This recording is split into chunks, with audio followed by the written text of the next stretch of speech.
드렸는데 오늘 말씀은 실은 제가 마태복음을 계속 이제 나누고 있는데 그 뭐 전에 본문에 비하면 굉장히 짧은 말씀이죠. 그런데 제가 이 오늘 말씀을 그 13절에 16절까지를 다 못 나눌 것 같아요.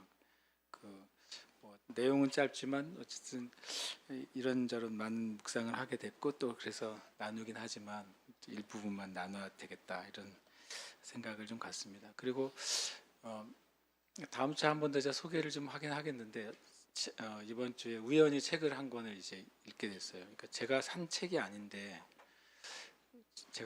아닌데 책꽂이에 꽂혀 있더라고요. 그래서 이제 매해 연말이나 연초에 한 번씩 책꽂이를 다시 정리를 해가지고 책을 버려요. 버려야 이제 인생이 가벼워지잖아요.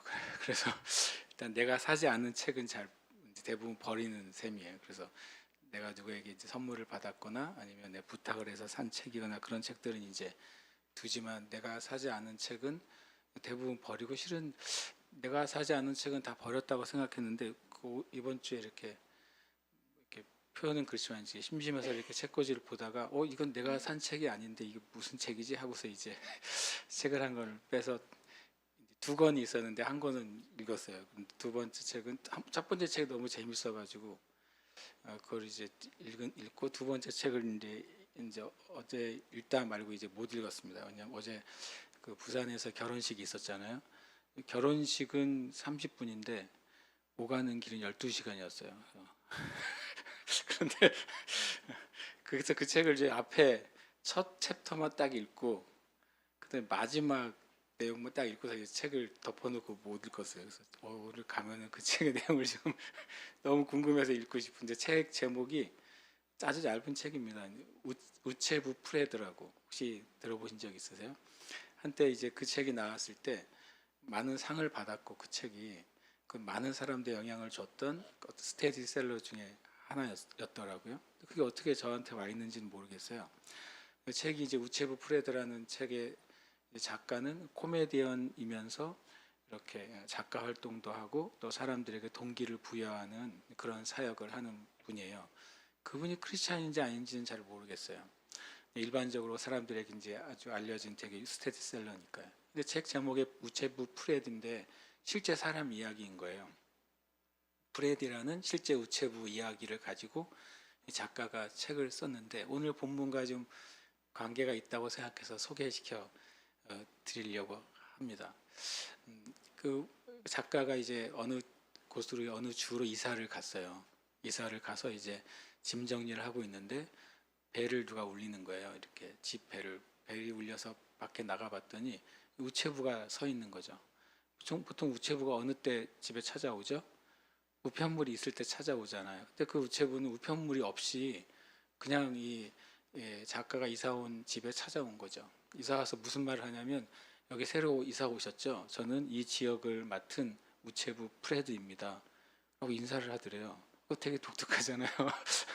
그러면서 선생님이 무슨 일을 하시는지 알고 싶어서 왔습니다. 라고 하는 거예요. 우체부가요. 실제 있었던 상황을 이제 기록했어요. 책 첫 챕터에서요.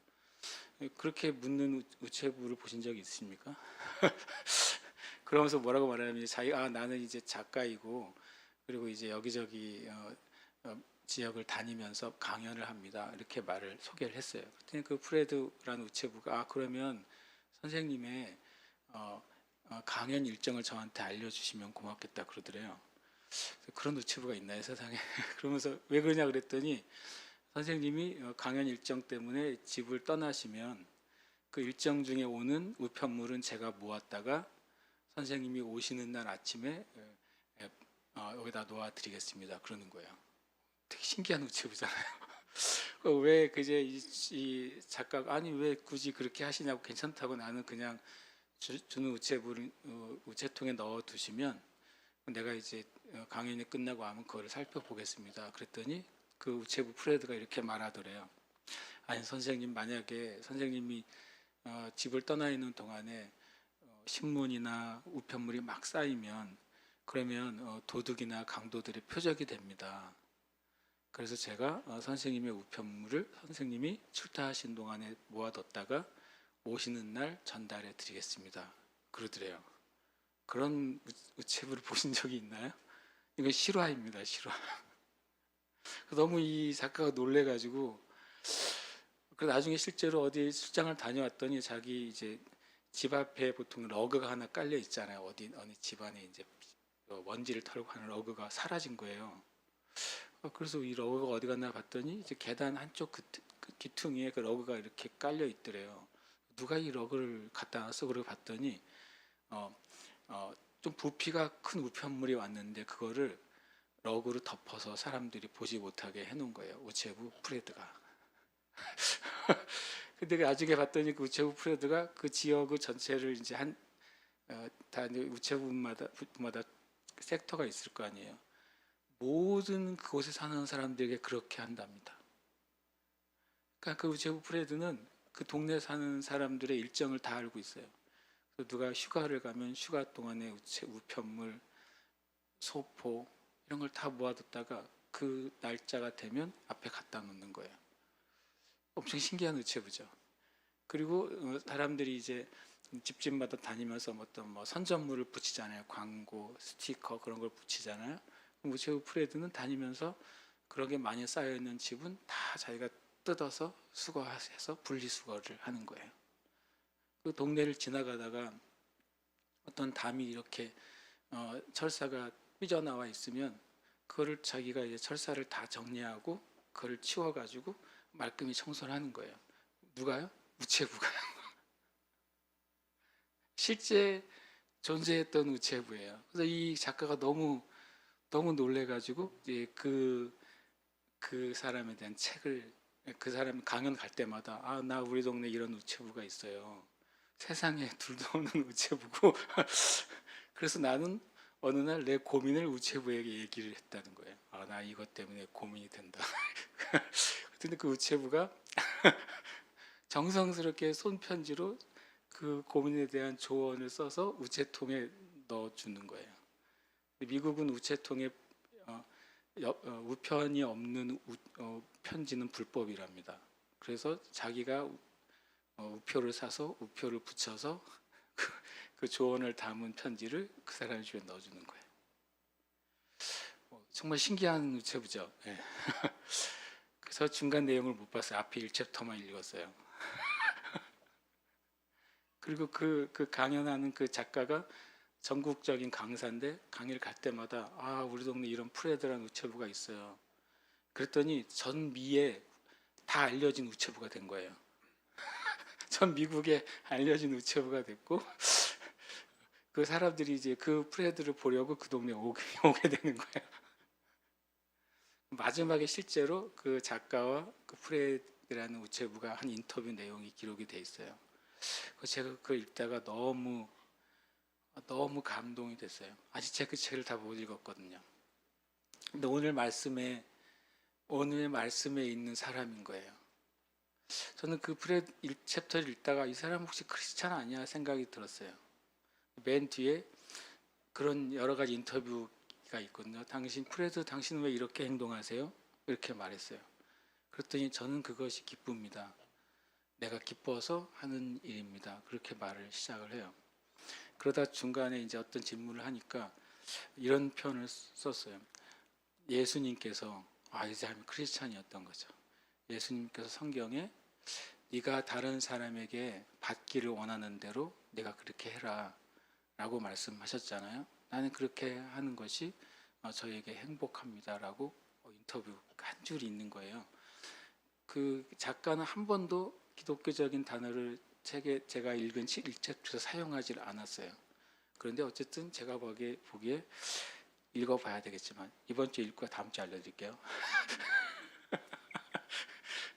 그 우체부는 분명히 크리스찬인 거예요. 오늘 그 말씀에 빛과 소금에 대한 말씀이 있잖아요. 누가 빛과 소금으로 사는 사람일까? 그 프레드 같은 사람이지 않을까 생각을 제가 갖게 됐어요. 이번 주에 제가 이 말씀을 가지고 많은 생각을 하게 됐는데 그 책이 제 집에 5년 꽂혀 있었는지 10년 꽂혀 있었는지 모르겠어요. 이번 주에 보인 거 있죠. 책이 엄청 많은 것도 아닌데 제가 그래서 주님이 저에게 눈에 그걸 보여주셨던 것 같습니다. 함께 우리 말씀을 좀 보겠습니다. 마태복음 5장 13절에 16절 말씀인데요. 함께 말씀 봉독하겠습니다. 너희는 세상의 소금이니 소금이 만일 그 맛을 잃으면 무엇으로 짜게 하리요? 후에는 아무 쓸데없어 다만 밖에 버려져 사람에게 밟힐 뿐이니라. 너희는 세상의 빛이라. 산 위에 있는 동네가 숨겨지지 못할 것이요 사람이 등불을 켜서 발 아래에 두지 아니하고 등경 위에 두나니 이러므로 집안 모든 사람에게 빛이 있느니라. 이같이 너희 빛이 사람 앞에 비치게 하여 그들로 너희 착한 행실을 보고 하늘에 계신 너희 아버지께 영광을 돌리게 하라. 아멘. 처음 시작한 것처럼 제가 오늘 말씀의 일부분만 좀 나눠야 될 것 같습니다. 제가 오늘 제 주제를 없는 것을 있는 것으로 부르시는 예수님이라는 주제를 선택하게 됐어요. 성경을 여러분이 좀 읽어보신 분이면 없는 것을 있는 것으로 부르시는 예수님, 이거 많이 들어본 문장이잖아요. 원래는 여기에 뭐가 있죠? 성경에는요, 없는 것을 있는 것으로 부르시는 하나님이에요. 네, 이번 주에 이 말씀을 묵상하다가 예수님도 동일하신 하나님이시잖아요. 근데 예수님과 하나님이 같은 어법을 사용하신다는 사실을 제가 이제 발견하게 됐어요. 그래서 그 말씀의 주제를 함께 나누고 싶습니다. 먼저 너희는 세상의 소금이니 소금이 만일 그 맛을 잃으면 무엇으로 짜게 하리요? 후에는 아무 쓸데없어 다만 밖에 버려져 사람에게 밟힐 뿐이니라. 여기서 주님이 너희는 세상의 소금이니 라고 말씀하세요. 이 문장에서 제일 중요한 표현이 바로 이건데요. 너희는 세상의 소금이 되어야 된다 라고 말씀하신 게 아니라는 게 되게 중요합니다. 너희는 세상의 소금이 될 것이다 라고 말씀하시지 않는 게 굉장히 중요한 거예요. 왜냐하면 이 말씀이 우리가 마태복음에서 예수님께 모인 무리들에게 행하신 첫 번째 설교잖아요. 그렇죠? 마태복음을 기준으로 봤을 때 이제 예수님에 대해서 소문을 듣고 이제 막 모인 무리들이에요. 그들에서 주님이 너희는 이제 세상의 소금으로 살아야 돼 라고 말씀하시지 않고, 또는 너희가 나를 따라오면 너희가 세상의 소금이 될 것이다 라고 말씀하신 게 아니라, 좀 심하게 말하면 어중이 떠중이 다 모여 있단 말이에요. 지금 아직 이들은 예수님이 십자가에 죽으시고 부활하신 것 아직 보지 못했잖아요. 이제 예수님의 사역의 초기예요. 그런데 주님은 단정적으로 말씀하셨다는 거예요. 너희는 세상의 소금이니. 굉장히 놀라운 표현입니다. 이 13절에 16절 말씀은 그래서 굉장히 중요한 말씀이 돼요. 하나님이 말씀하시는 것처럼 예수님도 똑같이 말씀하세요. 두 분이 한 분이시니까요. 여기서 제가 보면 이제 우리가 너희는 세상의 소금이다 이 말 표현과 함께 또 하나 뒤에 14절에 뭐가 나오죠? 너희는 세상의 빛이라고 나오죠. 제가 이 두 문장 가지고 뭐 좀 오버하면 한 3일 고민했어요. 왜 그랬냐면 이 말씀 그냥 이제 본문은 제가 정해져 있으니까 읽잖아요. 읽고 읽는데 처음에는 그게 눈에 안 보이다가 한 단어가 눈에 보이는 거예요. 왜냐하면 세상이라는 단어요. 너희는 세상의 소금이니 너희는 세상의 빛이니 이렇게 되어 있잖아요. 한글 성경은 그렇게 되어 있어요. 제가 한영 성경을 읽는데요. 그냥 무심코 그냥 영어 문장도 그냥 읽다가 갑자기 눈에 확 나온 단어가 세상이에요. 너희는 세상의 소금이니 여기서 세상은 뭐로 되어 있냐면 게라는 헬라어로 되어 있어요. 그리고 영어 성경은 뭐라고 그것을 번역했냐면 the earth라고 번역했어요. 지구라는 뜻이죠. the earth라는 것을 세상이라고 번역을 했습니다. 실제로 세상이라는 단어를 쓴 헬라어는 게라는 단어인데 그것은 원래 지구이기 전에 흙이라는 단어입니다. 흙. 그러니까 너희는 세상의 소금이니를 원어 의미를 그냥 그대로 읽으면 어떻게 됩니까? 너희는 흙 속에 있는 뭐예요? 소금이니라고 말씀하고 있는 거예요. 근데 이제 문제는 소금을 어디서 구해요? 바다에서 구하잖아요. 그죠? 맞습니까? 우리나라 뭐 신안 천일염, 우리나라 엄청 유명하잖아요. 소금이 좋은 나라요. 네. 요즘 뭐 미세 플라스틱 있다고 또 고민하시는 분들이 있는데 어쨌든 우리나라는 소금이 잘 나오는 곳이고 바다에서 소금이 나오죠. 그런데 예수님은 뭐라고 말씀? 너희는 흙 속에 있는 소금이다. 그랬어요. 그리고 두 번째로는 세상의 빛이라고 하는 표현이 보니까 빛이 필요한 세상인데 여기서 세상은 개라고 안 쓰고 원어에는 코스모스라는 단어를 썼어요. 우주라는 뜻입니다. 그리고 영어에는 뭐라고 되어 있을까요? The world라고 되어 있어요. world. 세상 또는 우주라고 되어 있죠. 그러니까 주님이 우리는 그냥 평범하게 너희는 세상의 소금이니 너희는 세상의 빛이니라고 말씀하셨는데 실제로 당시 예수님 말씀을 듣는 이들에게는 다르게 들린 거예요. 너희는 흙 속에 있는 소금이야. 너희는 우주 가운데 있는 빛이야. 라고 말씀하셨다는 거예요. 뭐 특별히 대단한 말씀은 아니지만 제가 이 말씀이 눈에 이제 보이기 시작했어요. 부끄럽지만 그동안에 이 말씀을 여러 번 읽고 묵상을 했고 실은 설교도 했는데요. 세상이라는 단어가 다르게 보인 건 이번이 처음이었어요. 여러분 어떠세요? 여러분은? 그래서 그걸 이제 생각하게 됐죠. 그리고 이제 이런저런 이 말씀을 이제 주석한 책들을 찾아보게 됐어요. 보통 이제 어떤 설명을 들으면 아 이게 이런 뜻이지라고 느끼게 되잖아요. 제가 찾아본 몇 개의 주석에는 아 이게 이런 뜻이었지라고 하는 주석이 없었어요. 아 그런 뜻으로 말씀하시네.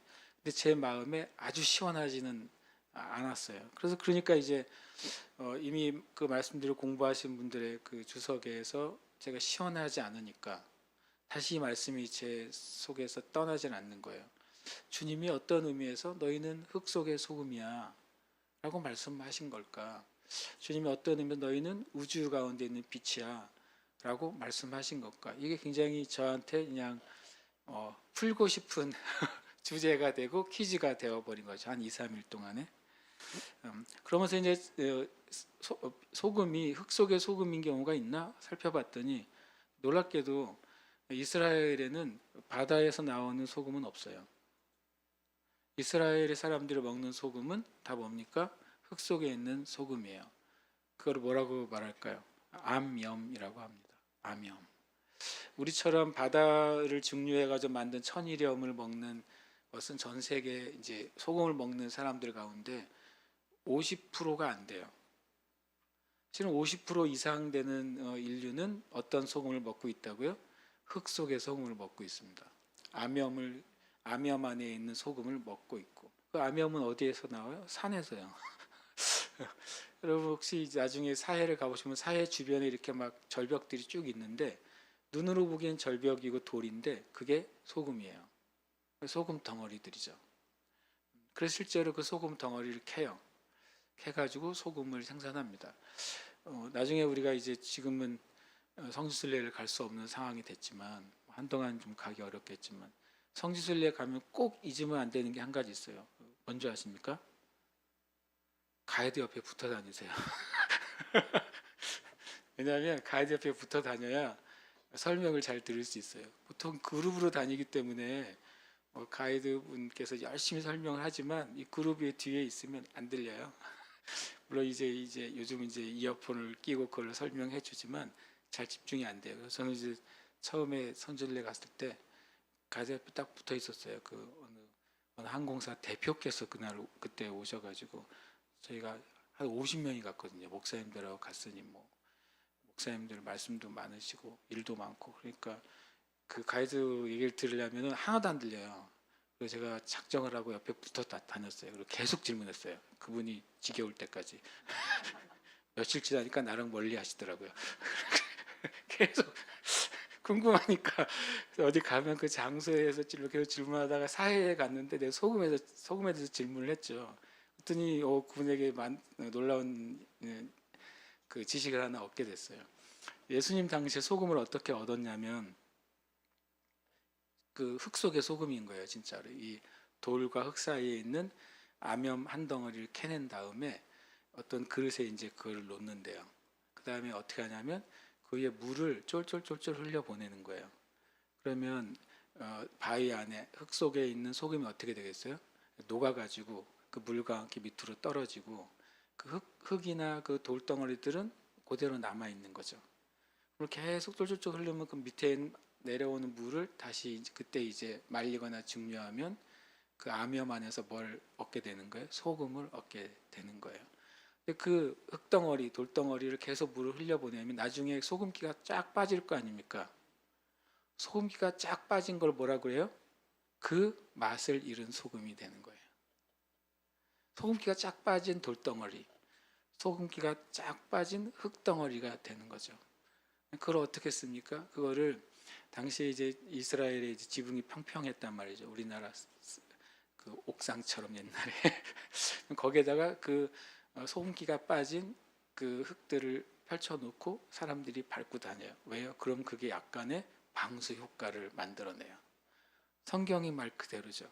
소금이 만일 그 맛을 잃으면 무엇으로 짜게 하리요? 후에는 아무 쓸데없어 어디에요? 벗게 버려져 누구에게 밟힌다고요? 실제로 사람들이 밟고 다닙니다. 왜냐하면 밟고 다녀야 이제 마치 이제 코팅처럼 도포가 돼가지고 방수 효과를 내니까. 이 15, 13절을 주님이 말씀하실 때 당시의 무리들은 그냥 자기 주변에서 흔히 보는 이야기를 예수님이 하신 거예요. 그냥 보는 이야기, 보고 알고 있는 이야기를 하셨어요. 우리는 오늘 제가 설명을 해서 알았잖아요. 그렇죠? 근데 이 주님이 이렇게 당연한 이야기를 이제 영적인 계시로 풀어주신 것이죠. 마치 그것처럼 소금기가 다 빠져나간 흙이 그렇게 다시는 소금을 생산하지 못하는 것처럼 만약에 그리스도인의 삶 가운데 소금과 같은 어떤 것이 완전히 제거가 된다면 그러면 이렇게 될 것이다 라고 말씀하시는 거죠. 그리고 이제 빛도 마찬가지입니다. 이 세상의 빛이 그러면 소금의 흙 속에 있는 소금과 이 세상 우주 가운데 있는 빛의 차이가 뭘까? 굉장히 제가 또 궁금해졌어요. 소금은 섞여 있어요. 그냥 돌과 흙과. 그러면서 자기의 역할을 감당해요. 그런 의미에서 영적인 의미에서 그리스도인의 한 면이 뭐냐면 우리는 예수 믿지 않는 사람들과 섞여 살아요. 우리의 직장이든 우리가 만나는 사람이든 또 우리의 뭐 친척이나 친지간에든 모두 다 예수 믿는 사람들은 아니잖아요. 내가 이용하는 마트에 있는 뭐 사장님이든 내가 가는 식당의 사장님이든 우리가 살아가는 삶에는 마치 흙 속에 소금이 담겨 있는 것처럼 저 여러분이 살아가는 거예요. 그런 영역을 주님이 우리에게 말씀하고 계시는 거죠. 두 번째 이제 세상의 빛은 섞이지 않잖아요. 빛이 섞여 있는 경우가 있나요? 빛은 섞여 있을 수가 없는 존재잖아요. 바로 이제 세상에 비친 그리스도인은 섞일 수 없는 그리스도인의 특성을 말씀하고 있는 거예요. 만약에 어디 어두운데 빛이 켜졌는데 사람들이 빛을 찾을 수 없다. 그건 이미 뭐가 아니에요? 빛이 아닌 거잖아요. 빛을 켰어요. 불을 붙였어요. 근데 불이 어디 있는지 아무도 못 찾아. 불은 켰는데 그건 이미 뭡니까? 빛이 없는 불이 존재하나? 그렇게 존재하지 않잖아요. 아니면 빛을 켰는데 어둠과 섞여서 이렇게 희석되는 빛이 존재합니까? 존재하지 않잖아요. 빛은 그 상태로 드러나야 돼요. 저와 여러분이 이 땅을 살아가는데 빛으로서 존재한다는 것은 내가 그리스도인의 신앙을 가지고 있는 것이 드러나는 삶을 살아야 돼요. 우리는 지극히 평범하게 소금처럼 나의 일상 가운데 믿음의 삶을 살아야 되고요. 또 한편으로는 명확하게 그리스도인의 모습으로서 살아가야 돼요. 주님이 이제 두 가지 이야기를 이 말씀 가운데 하고 있구나라는 생각을 이제 제가 이제 묵상하게 됐습니다. 그러면서 이제 소금과 빛에 대해 특성에 대해서 좀 생각을 해보게 됐어요. 당시 이제 소금에 대해서 있는 그 과거의 1세기에 있는 글들에는 소금에 대해서 그런 표현들을 많이 했다고 합니다. 소금은 생명을 주는 것이다라고 표현이 많이 있대요. 소금이 있을 때 사람이 생명이 주어진다. 소금은 병을 치료한다라고 이제 기록이 돼 있습니다. 그리고 소금은 사람들에게 맛을 준다라고 이제 표현이 되고 있어요. 그러니까 이것은 아주 당연한 일인 것이죠. 그리고 또 소금은 방부제 역할을 하는 것이라고 또 당시의 기록에도 돼 있어요. 실은 그것은 지금도 동일하잖아요. 과거나 현재나 소금의 역할이라는 것이 대부분 비슷한 것이죠. 또 영적으로는, 또 도덕적으로는 순결함을 얘기할 때 소금이란 단어를 사용하고 있고, 하나님이 우리에게 하신 약속을 말할 때도 변치 않는 소금이라는 단어를 쓰고 있어요. 그런데 소금과 빛을 제가 이제 한 2, 3일을 묵상했다 그랬잖아요. 그러면서 주님께 주님이 소금과 빛이 그리스도인의 어떤 본질이라고 지금 말씀하시는데 그 영적인 특성이 뭔가요? 라고 주님께 좀 묻고 또 묵상하는 시간을 갖게 됐어요. 그리고 제가 몇 가지를 이제 깨닫게 됐어요. 말 그대로 저는 제가 깨달은 것이죠. 어디 적혀 있는 것은 아니지만 소금과 빛의 첫 번째 특성이 뭐냐면요, 소리가 없어요. 당연한 이야기죠, 그죠? 소리가 있는 소금이 있나요? 누가 그러면 이제 아마 우리 학군들은 비닐봉지에 소금을 달아서 흔들면 소리가 날 거예요 라고 말할지 모르겠어요. 소금이 만약에 우리 김치에 담겨졌다고 해서 소금이 소리를 내는 건 아니잖아요, 그렇죠? 음식에 소금을 넣었다고 해서 소금이 소리가 나는 건 아니잖아요. 너희가 세상의 소금이고 세상의 빛이라고 말할 때 소리가 없는 존재예요. 빛이 소리를 냅니까? 빛이 소리를 내지 않거든요.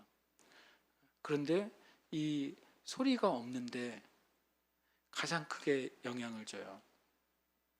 그래서 제가 생각했어요. 교회에서 제일 문제가 그래서 목사구나. 목사가 말을 제일 많이 하잖아요. 제가 좀 불리하다.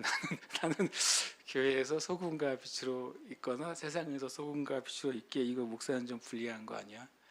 라고 생각하는데, 소리가 없다는 말은 불필요하고 헛되고 그리고 불신앙적이고 하나님의 뜻이 아닌 소리를 내지 않는 것이죠. 우리의 삶 가운데 내가 내야 되지 않아야 될 소리가 있는 거예요.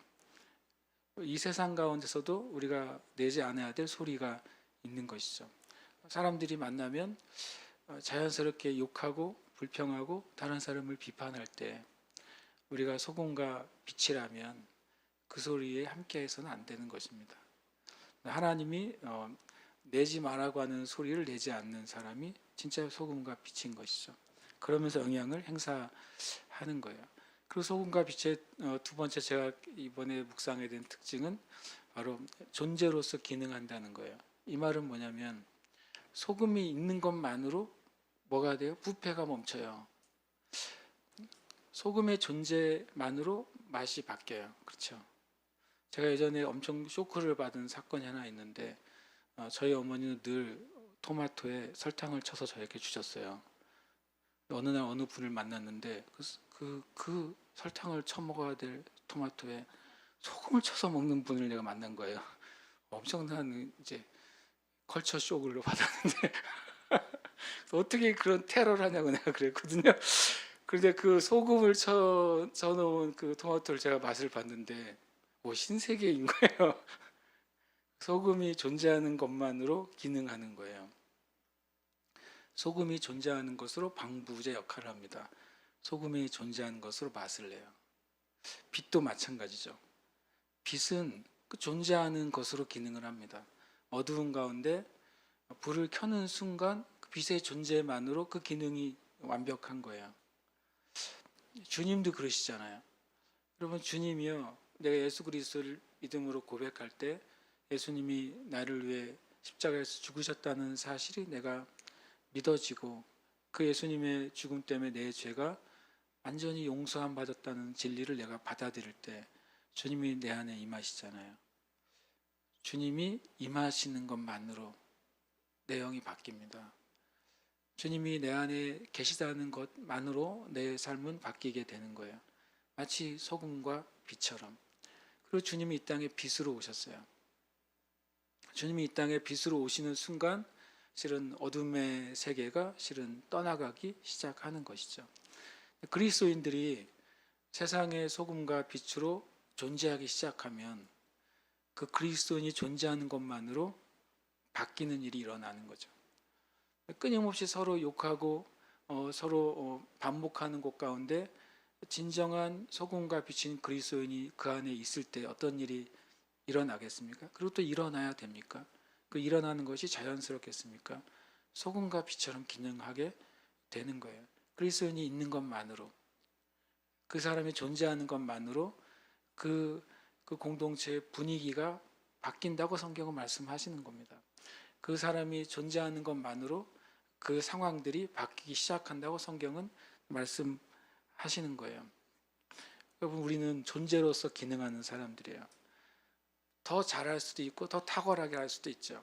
그러나 진짜 그리스도인의 본질은 그 사람이 참된 그리스도인으로서 존재하는 순간 거기에 이미 변화가 시작되는 것입니다. 그것이 진리인 것이죠. 그리고 세 번째, 소금과 빛의 동일한 특성 하나는 뭐냐면 변하지 않고 바꾸는 겁니다. 소금은 자기 자신이 변하지 않습니다. 그 특성이 변하지 않아요. 그러나 소금이 들어간 그 모든 걸 바꿔요. 빛은 빛의 특성이 변하지 않습니다. 빛이 켜진 그 상황과 환경과 그곳을 바꾸는 거예요. 그리스도인들이 이 세상에 살아가려면 우리가 진리를 타협해서는 안 되죠. 우리가 하나님의 기준을 끌어내려서는 안 되는 거예요. 죄가 어떻게 옵니까? 죄는 하나님의 말씀에 내 생각을 더하는 순간 오는 거예요. 요한계시록에서 뭐라고 말합니까? 이 예언의 말씀에 무엇인가를 더하는 자는 이 예언의 말씀에 기록된 저주와 심판이 더해질 것이다. 이 예언의 말씀 가운데 무엇인가 빼는 자는 생명책의 이름에서 그 이름이 빼어질 것이라고 말씀하세요. 그게 죄의 근본입니다. 죄는 하나님의 기준에서 내 생각을 더하는 것이 죄예요. 뱀이 하와에게 묻습니다. 정말 하나님이 이 동산에 있는 모든 나무의 실과를 먹지 말라고 하더냐? 이 뱀은 하와에게 거짓말을 말하죠. 모든 나무의 실과를 먹지 말라고 하냐고 물어봐요. 하나님은 그러신 적이 없잖아요. 근데 거기에 하와가 하나님의 말씀에 자기 생각을 더합니다. 하나님께서 이 나무의 열매를 보지도 말고 먹지도 말라고 하셨다. 하나님 뭐라고 말씀하셨습니까? 그냥 먹지 말라고 그랬어요. 먹으면 정령 죽으리라. 이것이 하나님의 말씀이에요. 하와는 뱀의 거짓말을 받아들였을 때 거기다 뭘 더했어요? 더 훌륭한 채 했죠. 보지도 말고 먹지도 말라. 이것이 죄의 근원입니다. 저와 여러분이 하나님의 말씀하신 것에 무엇인가 그럴싸한 의견과 그럴싸한 이론을 더하는 순간 그것이 죄예요. 그래서 우리가 하나님의 말씀을 이해할 때 세상의 지식과 진리를 가지고 하나님의 말씀을 이해해서는 안 돼요. 왜냐하면 말씀에 무엇인가 나도 모르는 사이에 더할 수가 있어요. 내 의견을 더할 수 있어요. 만약에 성경을 말할 때 성경이 말하는 성경을 말하지 않고 우리의 주장으로 성경을 푼다면 그게 죄로 갈 수 있는 길이 열리는 것이죠. 두 번째 죄의 기능은 뭡니까? 죄의 기능은 하나님의 기준을 끌어내리는 것입니다. 하나님이 하와에게 이 열매를 먹지 말라, 먹으면 뭐라고 말했습니까? 정령 죽으리라. 반드시 죽는다고 말했어요. 반드시. 근데 하와는 뭐라고 말했습니까? 먹으면 죽을까 하노라. 하나님의 기준을 어떻게 했어요? 끌어내렸어요. 하나님은 100%를 얘기하신 거예요. 너희가 이 선악을 알게 한 나무의 실과를 먹으면 반드시 죽게 될 것이다. 100%죠. 하와는 그 기준을 끌어내립니다. 보지도 말고 먹지도 말라고 했는데 먹게 되면 뭐라고요? 죽을 수도 있게 될 것이다. 99%도 100%는 아니잖아요. 우리가 우리의 신앙의 삶을 내가 변하기 시작하면 우리는 하나님 우리에게 허락하신 우리의 주변의 영혼들이나 환경이나 상황을 바꿀 수 없어요. 그렇게 사용될 수가 없어요. 이 빛과 소금은 참 놀라운 기능을 가지고 있죠. 자신은 그 본질이 변하지 않지만 소금이 있는 곳에 변화를 가져옵니다. 자신은 본질이 바뀌지 않지만 빛이 임한 곳에 변화를 가져와요. 그것이 그리스도인의 본질인 거죠. 예수님이 이 땅에 오셨을 때 주님은 온전히 진리이시잖아요. 주님이 변하지 않으시죠. 주님이 변하지 않으시기 때문에 세상을 바꾸신 거예요. 주님이 타협하지 않으셨기 때문에 세상을 바꾸신 것입니다. 마귀는 타협하자고 말하잖아요. 네가 배고플 때 돌을 떡으로 만들어 먹으면 이건 세상에 둘도 없는 기적이잖아요. 떡 없는 이들에게는 완전한 복음이잖아요. 네가 물질을 가지고 영혼을 바꾸라고 말하고 있는 것이죠. 그들의 물질을 만족시키고 그들의 육신을 만족시켜서 그들을 얻으라고 하는 거예요. 주님이 그것을 타협하지 않으셨어요. 마귀가 이제 높은 성전 꼭대기에서 뛰어내려 그럼 하나님은 너를 보호하실 것이고 너는 정말로 말 그대로 유명 인사가 되겠죠. 기적을 원하는 유대인들, 표적을 보길 원하는 유대인들이 주님을 거절하기는커녕 다 주님 편에 서지 않겠어요? 그러나 아시지만 주님을 십자가에 못 박으라고 외친 이들이 기적을 보기를 원했던 유대인들이에요.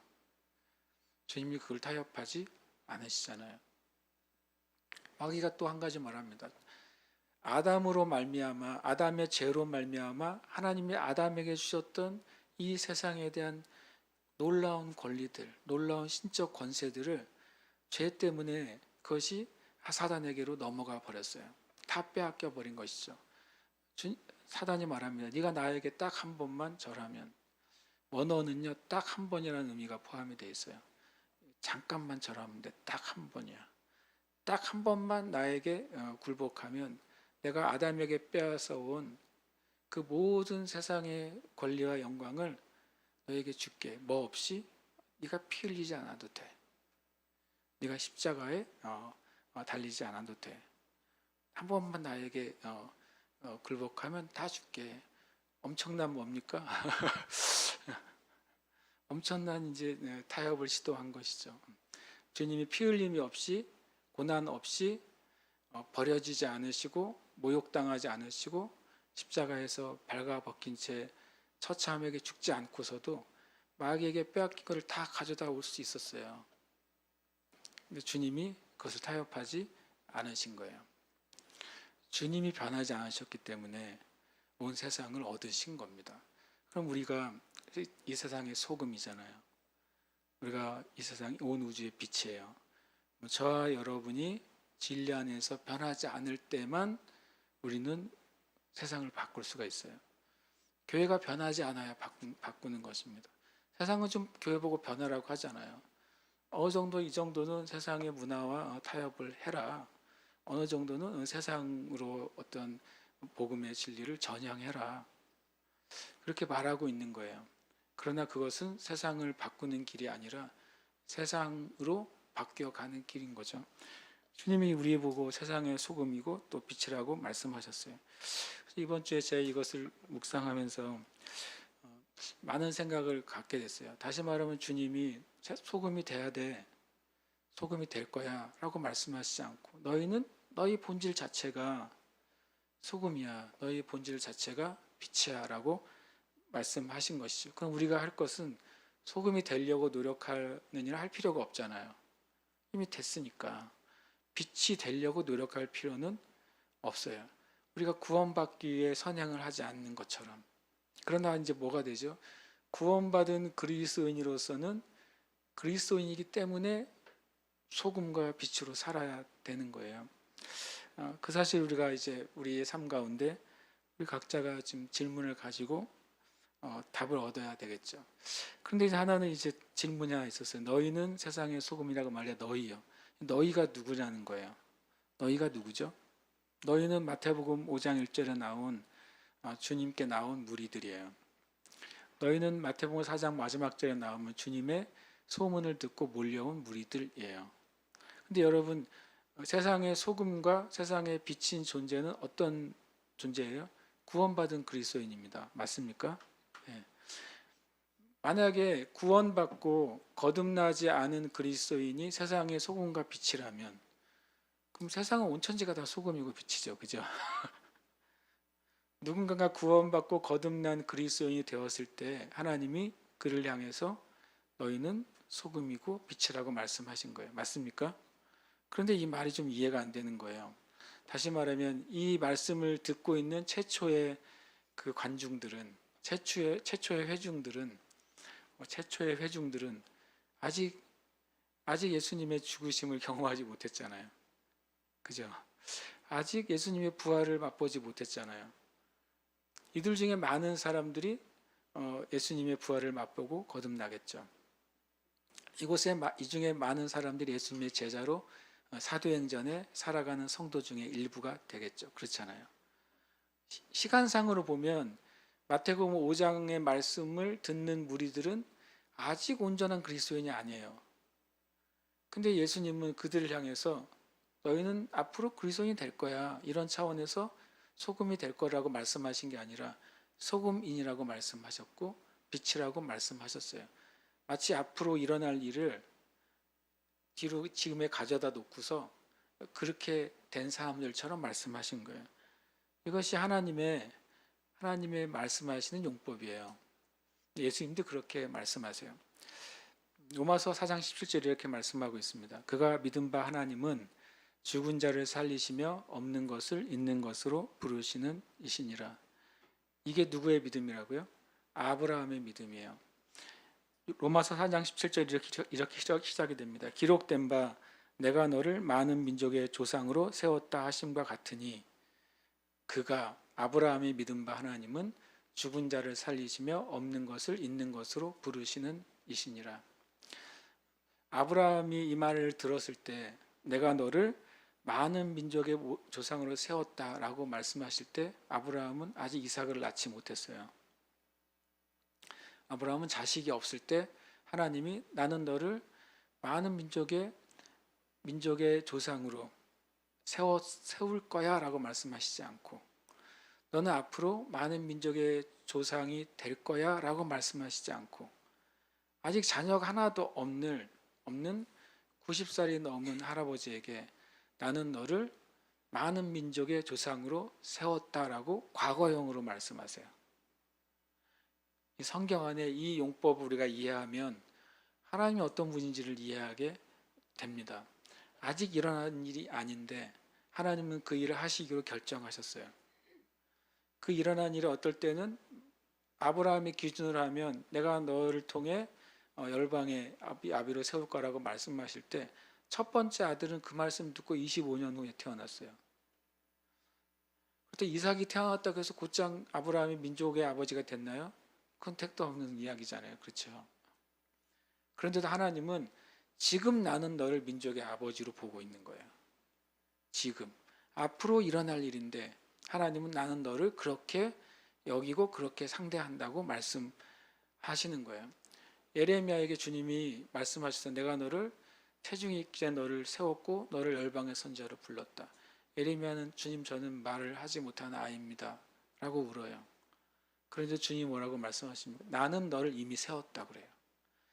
네가 자라나서 열방의 선지자가 될 거야 라고 말씀하시지 않고 네가 잘하면 열방의 선지자로 세워줄게 라고 말씀하신 게 아니라 나는 이미 너를 열방의 선지자로 세웠어 라고 말씀하시는 거예요.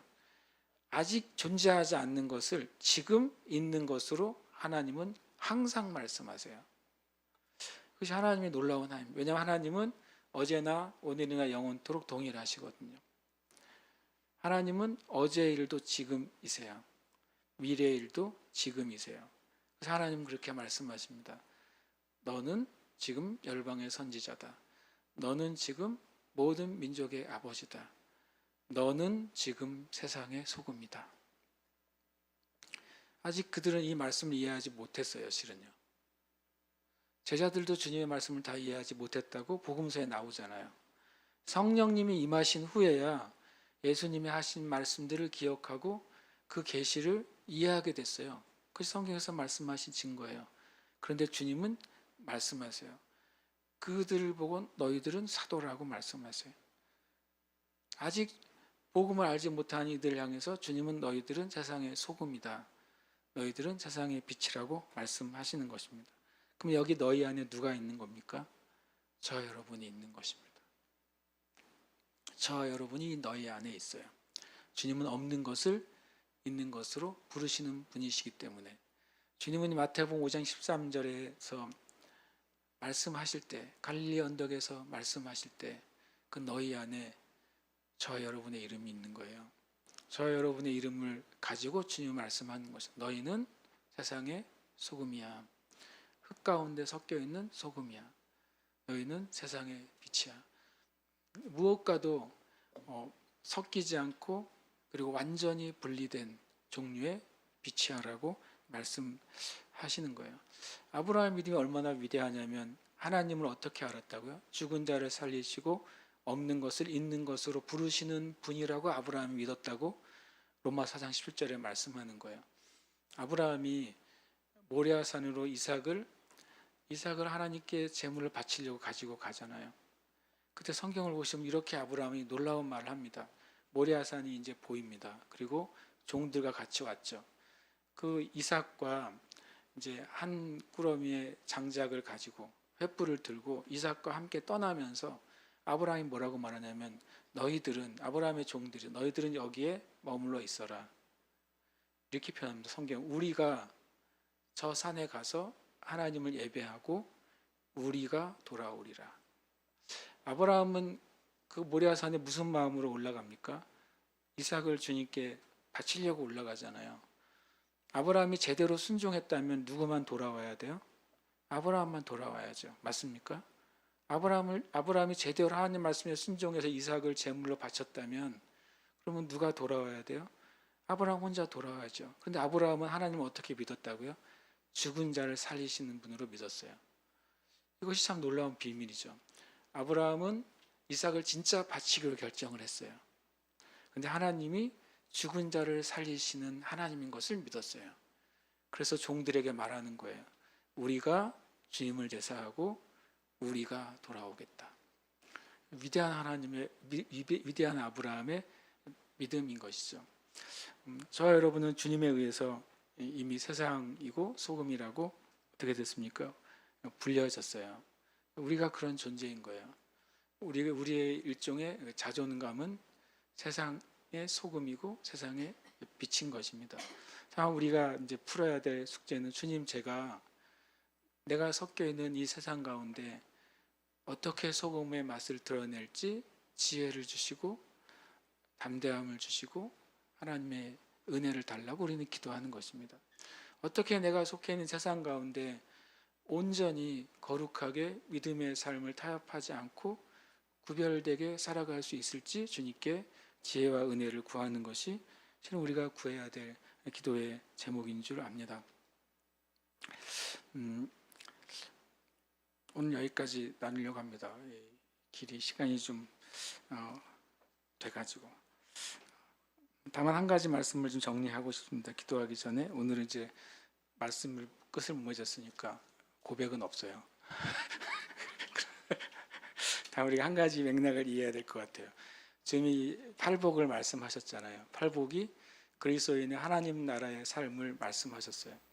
팔복을 주님이 딱 두 줄로 정리하신 거예요. 팔복의 삶은 하나님 나라의 삶인데 팔복의 삶은 바로 세상의 소금으로 사는 삶, 세상의 빛으로 사는 삶이라는 것입니다. 그러면 다음 단락에 보시면 주님이 율법과 선지자의 얘기를 하십니다. 그러면서 20절에 이렇게 말씀하세요. 내가 너희에게 이르노니 너희의 의가 서기관과 바리새인보다 더 낫지 못하면 결코 천국에 들어가지 못하리라. 하나님 나라의 삶을 사는 게 팔복의 삶이고 그 팔복의 삶은 세상의 소금과 빛으로 살아가는 삶이에요. 세상의 소금과 빛으로 살아가는 삶이 바로 바리새인과 사두개인들, 바리새인과 율법학자들의 의보다 더 탁월한 의를 가진 삶인 것입니다. 그 삶의 내용이 마태복음 5장 21절 이후에 7장까지 펼쳐지는 것입니다. 실은 마태복음 5장, 6장, 7장은 한 이야기를 하고 있고 그것이 확장됐다가 또 축약이 됐다, 다시 확장됐다 이런 형태로 말씀하고 있어요. 그리고 함께 이 시간 기도할 때 주님이 저를 보고 말씀하셨어요. 너는 세상의 소금이야. 언제 말씀하셨어요? 놀랍게도 마태복음에서 말씀하셨어요. 그분은 없는 것을 있는 것으로 부르시는 분이시니까 우리는 이렇게 말할 수 있어요. 주님, 저는 소금과 같은 존재가 되게 해주세요라고 기도했을지 모르겠어요. 어쩌면 우리가 제가 빛과 같은 존재가 되게 해주세요라고 우리가 소원했을지도 모릅니다. 그러나 주님은 놀랍게도 이 마태복음에서 갈릴리의 한 해변에서 그 언덕에서 이미 선언하신 거예요. 너희는 세상의 소금이다. 너희는 세상의 빛이다 라고 선포하셨어요. 우리가 주님께 이제 이 시간 기도하십시다. 주님, 이 세상은 그 소금과 빛의 역할을 하는 참된 그리스도인들이 너무나도 필요합니다. 존재하는 것만으로 영향을 주는 사람들이에요. 자신은 변하지 않지만 주변을 변화시키는 사람들이에요. 저는 우크라이나 러시아 전쟁을 생각할 때 우크라이나 안에 참된 그리스도인들이 있겠습니까? 당연히 있겠죠. 거기에 선교사님들 존재합니다. 러시아에 참된 그리스도인들이 있겠습니까? 당연히 있겠죠. 거기에 선교사님들이 존재합니다. 얼마 전에 거기서 선교하신 선교사님과 교제를 나눈 적이 한 번 있어요. 이스라엘 유대인들 안에 참된 그리스도인이 존재할까요? 당연히 있죠. 진정한 메시아닉 주 그리스도인들이 있습니다. 거기에 선교사님들이 있죠. 하마스의 그 폭정 안에 있는 팔레스타인의 아랍인들 가운데 참된 그리스도인이 있겠습니까? 있습니다. 그리고 그 안에 선교사님들이 있어요.